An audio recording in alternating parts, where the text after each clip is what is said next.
Welcome back to the Uprise, everybody.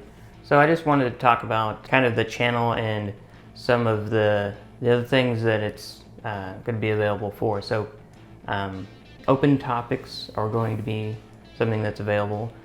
If there's something that you guys want to hear about or you want more information on, go ahead and leave it in the comments down below. I will look at that and we will make a game plan for making that happen. I also want to talk about how everybody is an individual, and their upbringing is what it is, but they alone make decisions that shape their lives. I'm no different in that. So talking about the way that I grew up, there was a long part of my life where I blamed other people and I blamed other things, so entities that were outside of my control and things like that. And certainly there are aspects where I couldn't control the situation and I couldn't change the outcome of situations. It was beyond me. I didn't have any part in that. And that's how it is for everybody. So I don't want to sit here and blame people, from my past, my family, things like that. Certainly not going to do that. My family, I love them, without a doubt. 100%, and I owe a lot to them because we've all made it through together. I'm just on a personal journey to better myself and my life and the life of my own personal family, the one I've created. So that's what this journey is about, and I invite you guys to come along, and I want to hear your stories and your experiences, so leave those down in the comments below. Also, if you're not wanting to share it publicly, I can definitely set up a private email where you can drop ideas or even experiences there that will not be shown publicly. What we'll do is take a topic and make a video based on that topic without saying anything about who suggested it or anything like that. Because obviously I respect that. Not everybody wants to talk about their situations. Perfectly fine. And I think that's a natural part of that process. The goal is to not get stuck on that. You want to move beyond that thought process because really it only holds you back. And it's taken me a long time to realize that. So you want to really look at the situation and say, what can I change that's positive for me in this moment? And then what down the road can I begin to change that's going to continue to be positive for me?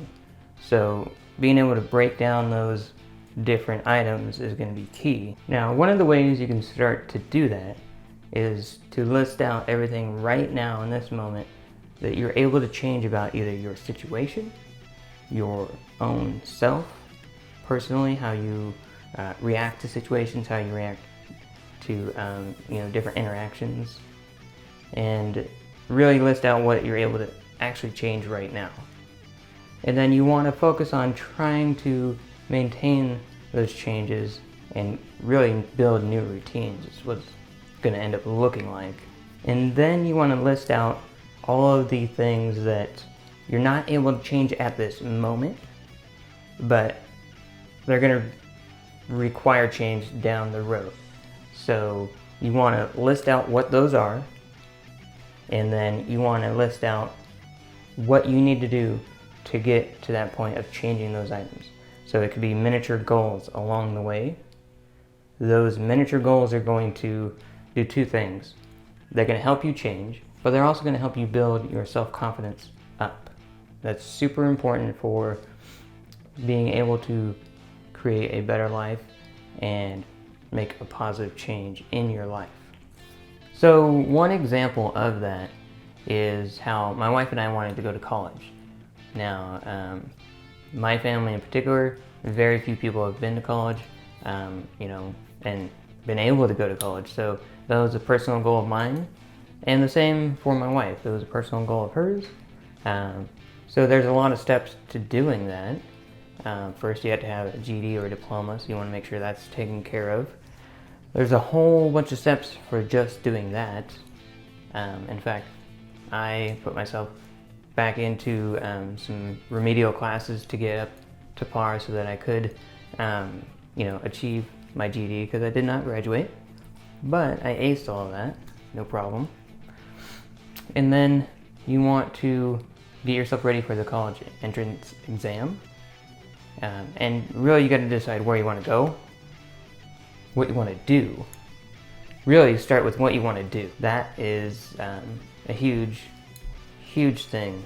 You want to know what field you want to go and study before you choose college, because it's going to determine what college you go to, ultimately.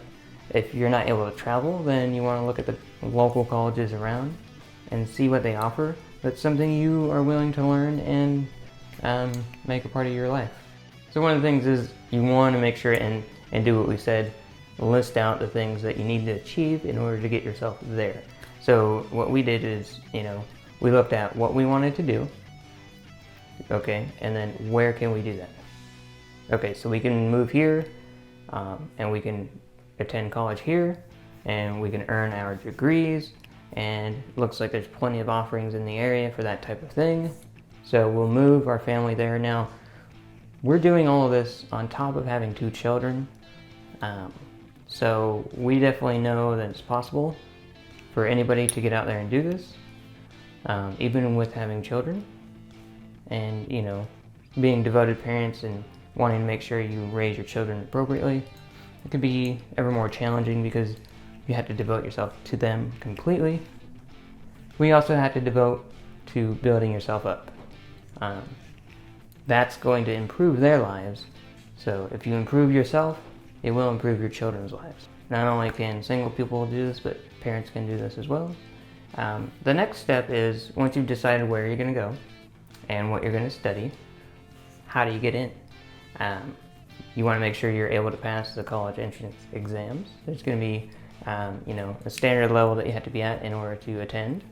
So you want to take a look at, if you're not able to test right away and see where you stand, you can take a look at, usually a community college nearby will have options for you to go and study to get yourself ready.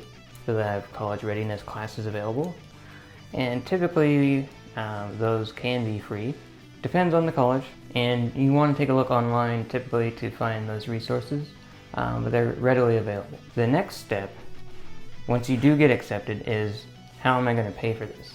How am I going to maintain my living situation while attending college? You want to work out those details. Now, there's a lot of aid out there, specifically financial aid.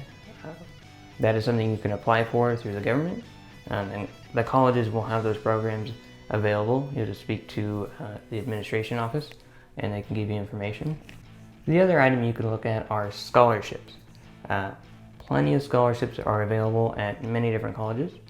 They will have their own specific details and requirements, but it is an option, so I advise you take a look at those.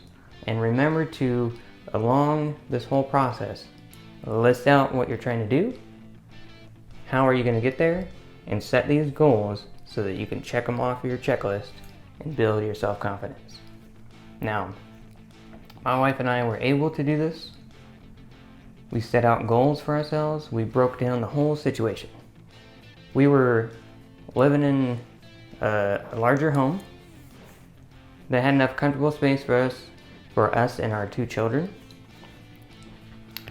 But we decided that we wanted to make a change in our lives. We wanted to go to college.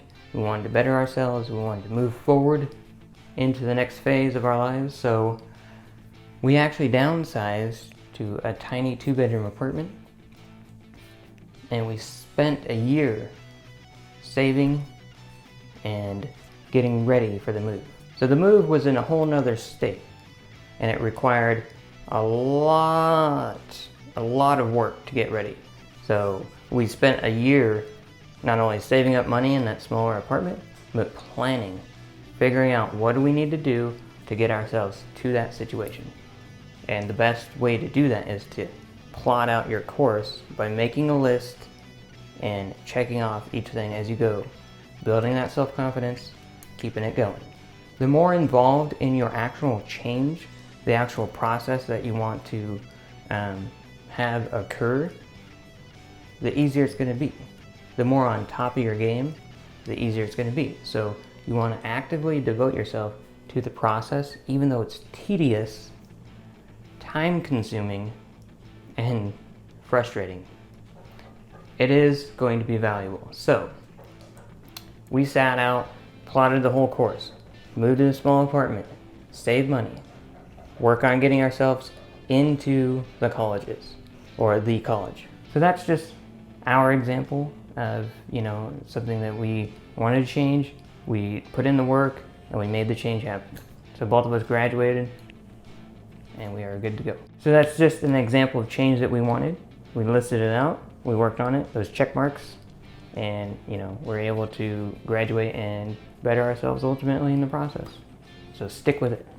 One of the things I think about is, and it's kind of a phrase, just understanding it's possible. So what I mean by that is understanding that positive change can happen, but it's going to require some work, some effort.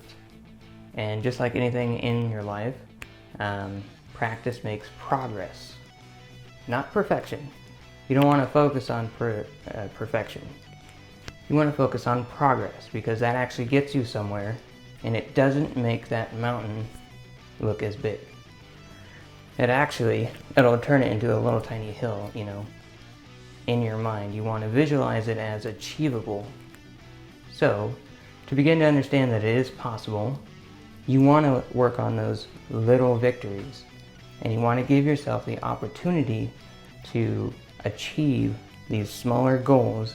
And it does take effort, and it does take dedication. One of the ways you can do this is writing them down and then sticking them around where you're going to see them every day. So what I do is I put post-it notes of my goals and I stick them on the mirror in the bathroom, so that every morning when I wake up, I'm looking at my goals and I'm telling myself, yes, I'm going to do this. I wrote down these goals. That is what I want to do. And then you kind of set yourself up for the day with that mindset. I want to encourage you to continue doing that, and not only placing them in just a few locations, but all over the place. Even in, your place at work, if you're able to do that, that'll help out a lot.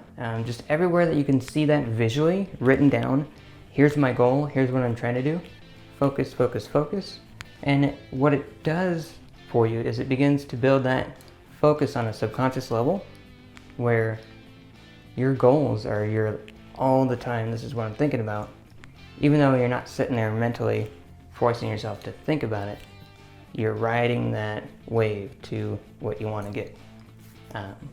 So it's important to list those out, and then it's important to follow up with yourself on those goals. So coming back and saying, can I check this one off?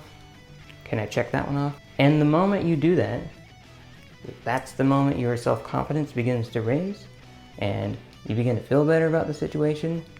Me personally, when I have a list of things that I can accomplish and I'm actually able to check those off, I really feel good. I really feel great about the situation, because I know I'm getting stuff done. You can see it happening on paper. So that's really a good confidence booster. And that's really what understanding it's possible means, is knowing that you can do something that you set your mind to. So write out what you want to do, hold yourself accountable for that, and then get out there and do it. Every single day. That's what it takes.